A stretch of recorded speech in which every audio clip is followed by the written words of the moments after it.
आज का टॉपिक है ट्रांसफर्ड एपिथेट। तो ट्रांसफर्ड एपिथेट में हमने क्या पढ़ा? मेरा sir, it is a poetic device. सबसे पहले तो ये चीज़ है कि पोएटिक डिवाइस, और हमारे ज़माने में इसको फिगर ऑफ स्पीच कहते थे, आप लोग आजकल इसको पोएटिक डिवाइस कहने लगे। ये एक ऐसा एडजेक्टिव या फ्रेज होता है जो एक नाउन को डिस्क्राइब करता है, ऐसे डिस्क्राइब करता है कि दूसरा नाउन मॉडिफाई हो जाए। अब ये बिल्कुल सर के ऊपर से चली गई है ना, कुछ समझ नहीं आया, किसी को भी नहीं आता पहली बार जब हम ट्रांसफर्ड एपिथेट पढ़ते हैं। लेकिन हम अगर इसको सिंपल तरीके से पढ़ें तो ऐसा होगा, it means that this adjective is transferred to a different noun.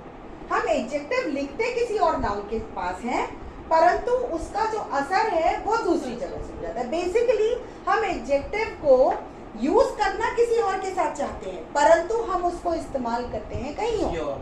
जैसे स्लीपलेस नाइट्स, कहते हैं ना, मैं रात भर सो नहीं पाया, मुझे नींद नहीं आई, लेकिन मैंने लिखा है स्लीपलेस नाइट्स। अब ये बताओ, क्या नाइट कोई जीवित चीज है, जीती जागती हुई कोई चीज है? नहीं। जब वो जीती जागती कोई चीज नहीं है तो वो स्लीपलेस कैसे हो सकती है? तो बेसिकली मैं क्या बताना चाह रही हूँ, मैंने एक ऐसी रात गुजारी जिसमें मुझे नींद नहीं आई। तो instead of saying in a very simple manner, I was sleepless यार, ठीक है, I could not sleep at night, मैंने उसको कहा I had a sleepless night. तो किसको करना था? आई। किसको किया? नाइट। समझ गए? तो नाइट के आगे स्लीपलेस लगा दिया, जबकि कहाँ लगाना चाहिए था? I was sleepless. तो कौन, किसको डिस्क्राइब किया जाना चाहिए था? मुझे। लेकिन किसे डिस्क्राइब किया? नाइट।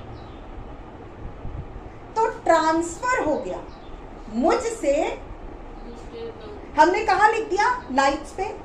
तो ट्रांसफर कैसे होगा? नाइट्स पे स्लीपलेस लिखा है, लेकिन मुझ तक ट्रांसफर हो। Night is not sleepless, I am sleepless. यहां तक क्लियर है? तो इस तरह से हम जब यूज करते हैं तो उसे कहते हैं ट्रांसफर्ड एपिथेट। एपिथेट यानी डिस्क्राइबिंग समथिंग। तो उसको जो हमें डिस्क्राइब करना था, उसको हमने कैसे डिस्क्राइब किया? बाय तो ट्रांसफर्ड एपिथेट यानी डिस्क्रिप्शन को हमने ट्रांसफर लिखा, यहाँ है यूज। अब आ जाओ जो हम पढ़ रहे थे, ट्रांसिएंट फीट।